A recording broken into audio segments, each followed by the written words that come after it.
Welcome back to Life Talks. I am Josh Brahm, the producer, and also here with Pastor Dan Burrell, and we are talking about lessons from ministry. We had a great time in the last episode talking, maybe sharing more kind of like funny stories and kind of craziness on stage or backstage. You wanted to share more about some of the kind of like the deeper lessons that you've also learned, or maybe the things that you wish that you could do differently if you had a chance to go back. And so that sounds fascinating to me. And yeah, Josh, well, of course, I'm a professor at Liberty University. Yep. 90% of the students I have are either in ministry or going into ministry or want to go into ministry someday. Yeah. So I spend a lot of time coaching and counseling. Plus, I do that here at Life. There are some young men that I meet with on a regular basis who have indicated that they're thinking about ministry as a vocation. And so I'm trying to coach and prep them. Something that I did not have a lot of when I was younger that would have really helped me and been beneficial. Plus, after 4 decades of ministry, 3 of pastoral ministry, I think I can look back and say, these are some things I've learned that I wished I hadn't done, or wished I'd done better, or I wished I'd have been aware of as we get started. So I've kind of prepared a little bit of a list that you say, well, I'm not going into ministry, or why do I listen to this? I think it's important to listen to this because if you're actively involved in a local church, or if you see someone who is in ministry, vocational, a missionary, someone like you who has a parachurch ministry, and they're traveling the country representing truth in the gospel, you have to understand that that's an unusual vocation, and there are multiple unusual vocations. If you're an actor, an actress, a celebrity of some kind, everybody wants to be one, but it's not all it's cut out to be. If you want to be a politician, you have to understand you better have some really, really thick skin, because no matter what you do, you're going to tick off about half the people. So there's just, if you're going to be a dairy farmer, you're going to get up every morning at 4:00, whether you want to or not. Yeah. So these aren't complaints, but these are an awareness that I think we should have that helps us as a community bond together and so forth. So if you're a church member, these are things that your pastor may struggle with, or if you know a missionary or a friend who's in ministry. But one of the things is this: people in ministry are very, very human. Yes. Sometimes I think that people believe that if you're a pastor, you wear Sunday clothes all week long, which today isn't much different than Monday clothes, or that you go grocery shopping. Your kids don't absolutely drive you to the edge of sanity. Constantly in the Bible, I'm sure. Your car doesn't break down, your toilet doesn't ever overflow, and your grass doesn't need mowed. Yep.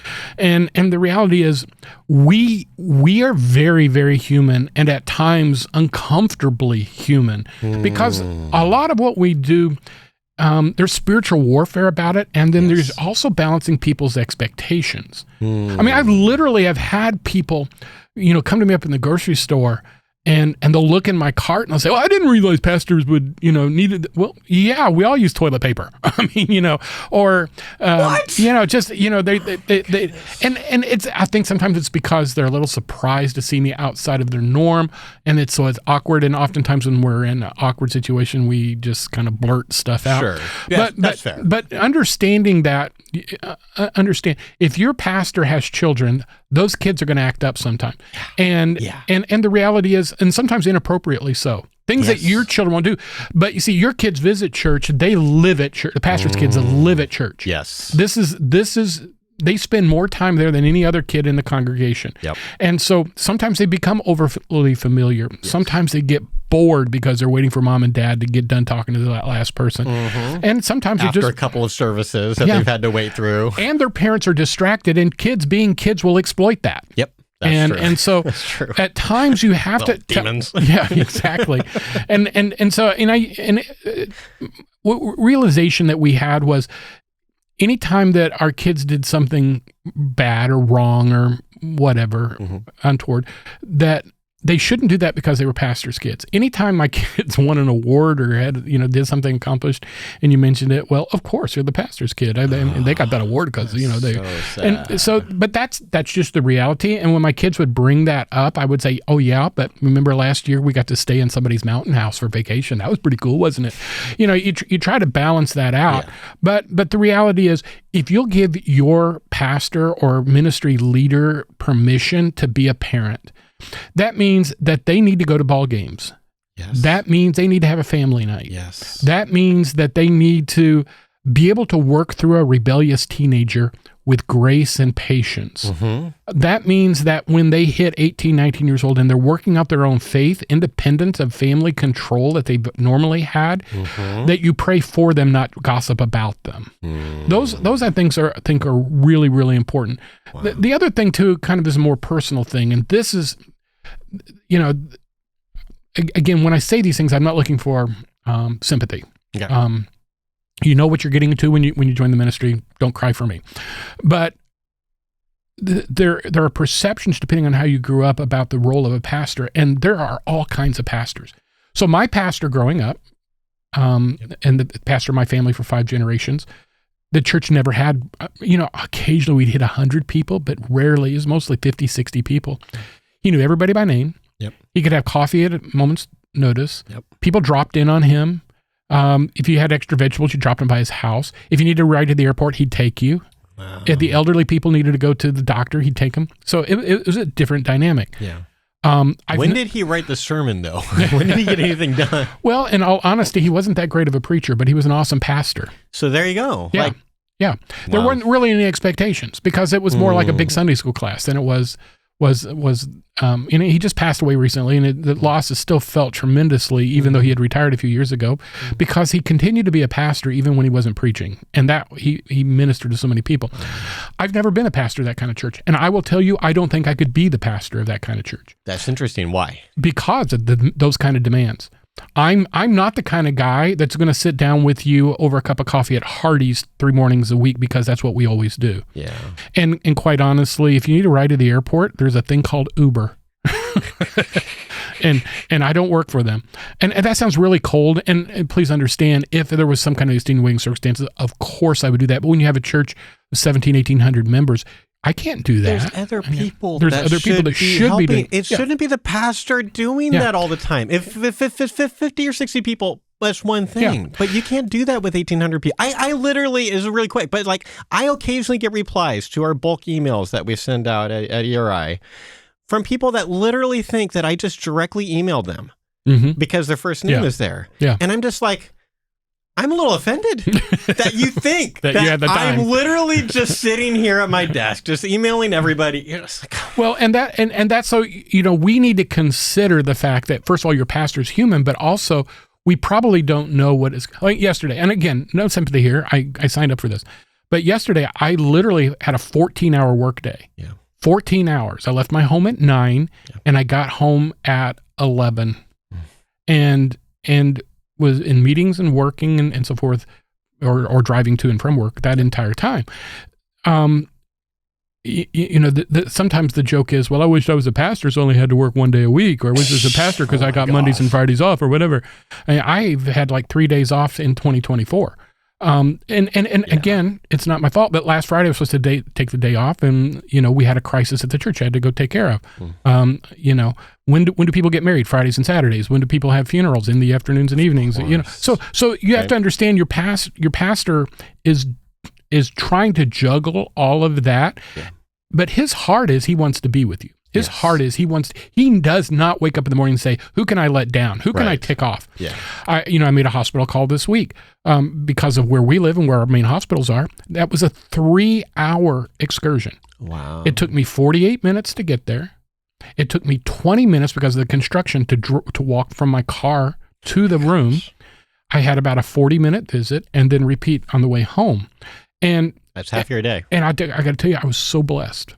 Because this is one of our dear ladies. I normally don't make hospital calls, but we're really shorthanded right now. And I left there encouraged. But at the same time, that was 3 hours that I had to make up somewhere. Right. And so in other words, have grace. Yes. And I honestly get 200 to 300 emails a day. Now, not all of those are from church people, but between staff and my students and all these different things, I'm going to miss one every once in a while. Yep. Your pastor's going to miss one, even if he's only getting 50 emails a day. So if they miss it, just send it to them again and say, hey, I don't know if you saw this time. Yes. Yeah. Please. Don't assume you're being ignored. please. Yeah. I'm so much even worse than email with you. Like I probably now have a reputation among pro-life leaders for the last year, just like being really, really bad at email because I'm just so overwhelmed with everything else. So yes, I love it when people just do the kind of like, oh, you might not have seen this thing, like, you're right, I didn't see it, I'm so sorry. Yeah. Or you check it on your phone and it shows as it being read, but you the text messages. I mean, you cannot make text messages unread, and it's the dumbest thing ever. One of the things I often do is take moments that other people don't appreciate, like when I'm waiting in a doctor's office, or when I'm waiting for my wife to, in the grocery store or whatever, to answer emails and so forth. But when you read them, then you don't always go back to them when you're at your computer, right? Or some of them don't demand an immediate answer, right, and so forth. So, just give your pastor, your missionary friend, your ministry leader friend a little bit of grace on that. Here's something I wished I had realized this. And I mean, at one time, my doctor literally said to me at a different ministry, he said, if you don't change something dramatically, you're going to be dead in a year. Wow. He said, you've got a cascading set of events going on. I was in my late 40s. And he said, you're neglecting your health, neglecting your body, and neglecting your rest, and it's going to catch up with you very rapidly. Wow. And I think it's one of the reasons I had an early heart attack. But here's what I used to get really pious about this. It was obnoxious and it was unbiblical. I would say, well, I'd rather burn out than rust out. And everybody say, oh yeah, look at that. He's got that one. Yeah, I'd rather burn out than rust out. Well, here's the reality of that statement. Yeah. Whether you burn out or rust out is still out. That's a good point. Yeah. And so encourage the people and if you're in ministry listening to this, because a lot of pastors do listen to this podcast, give yourself a day off. Turn your phone off during certain parts of the day. Yes. I talked to somebody recently who literally told me that they checked their phone because they had some kind of counter that every time he picked it up, he said, I check my phone around 300 times a day.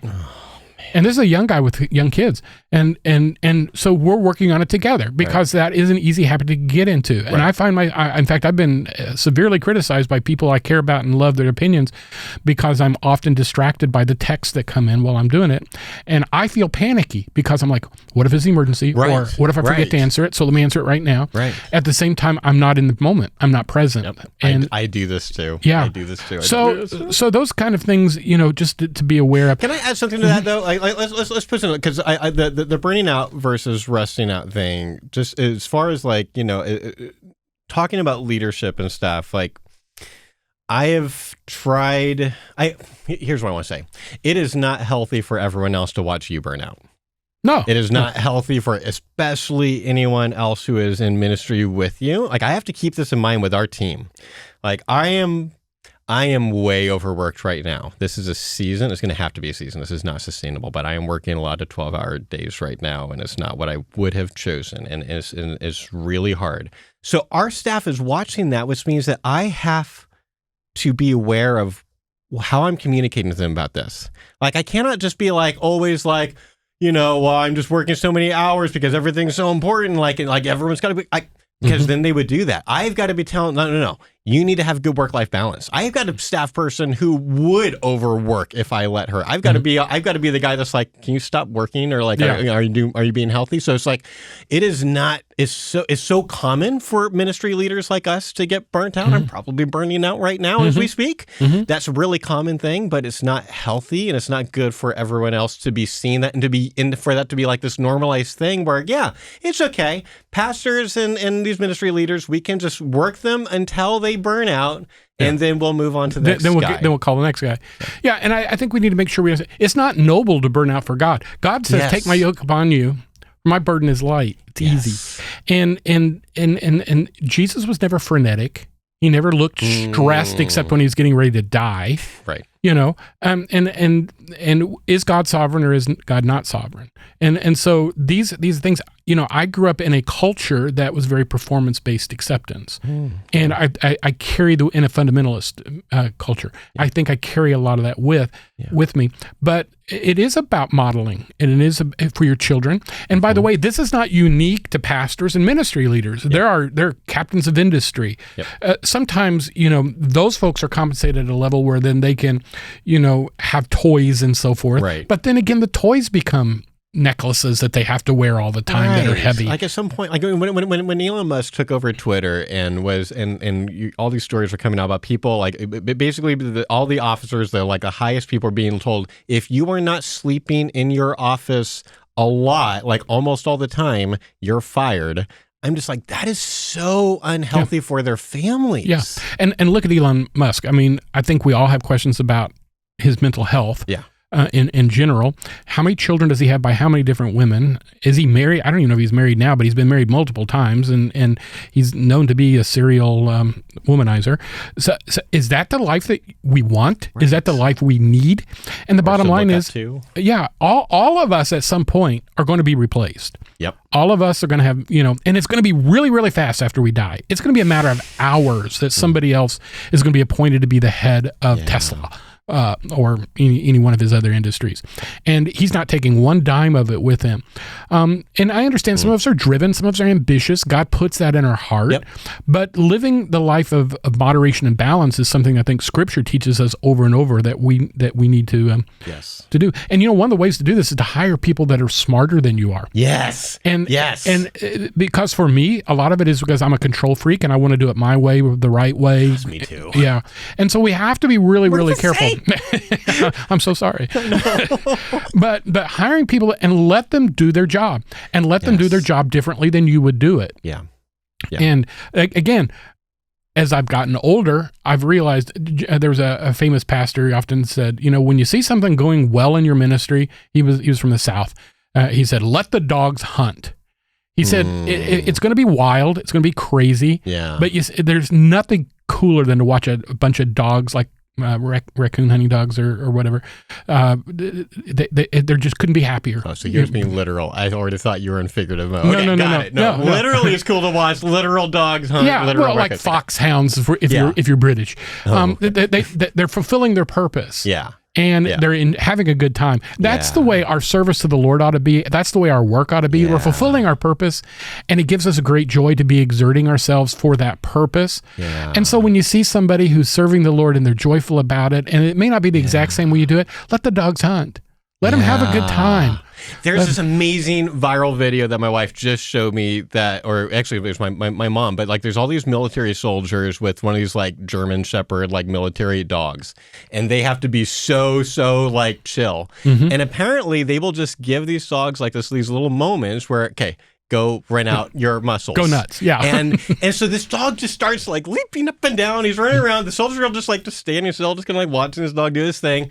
And then 2 minutes later, it comes right back, and it's just really chill. It's just that's how it ought to be, because it feels safe. It knows that the soldiers there are there with it, and that's the way that God ought to be.